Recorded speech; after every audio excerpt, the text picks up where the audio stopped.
महंगाई की चक्की में पिसने वाली आवाम के लिए खुशखबरी, घी की कीमत में कमी कर दी गई। यूटिलिटी स्टोर्स पर ब्रांडेड घी की कीमत में जबरदस्त कमी कर दी गई है। यूटिलिटी स्टोर्स कॉर्पोरेशन के तर्जुमान के मुताबिक मारूफ ब्रांड्स के घी की कीमत में 60 रुपए फी किलो की कमी की गई है। BISPR रजिस्टर्ड सारिफिन के लिए कीमत 325 रुपए फी किलो हो गई है। तर्जुमान के मुताबिक आम सारिफिन के लिए घी 455 से कम करके 395 रुपए फी किलो कर दिया गया है। यूटिलिटी स्टोर्स पर घी की नई कीमतों का इतलाक फौरी तौर पर नाफिजुल अमल होगा। गुज़िश्ता रोज घी और खुर्दनी तेल की कीमतों में सितंबर के दौरान उमूमी कमी का रुझान देखने में आया।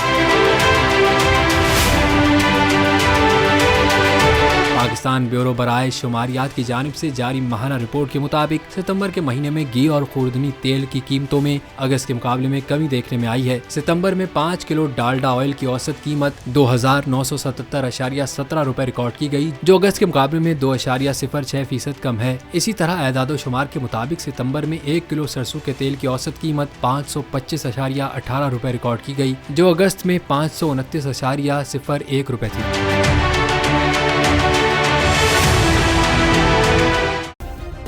सब्सक्राइब करें और बेल दबाएं ताकि कोई खबर रह न जाए।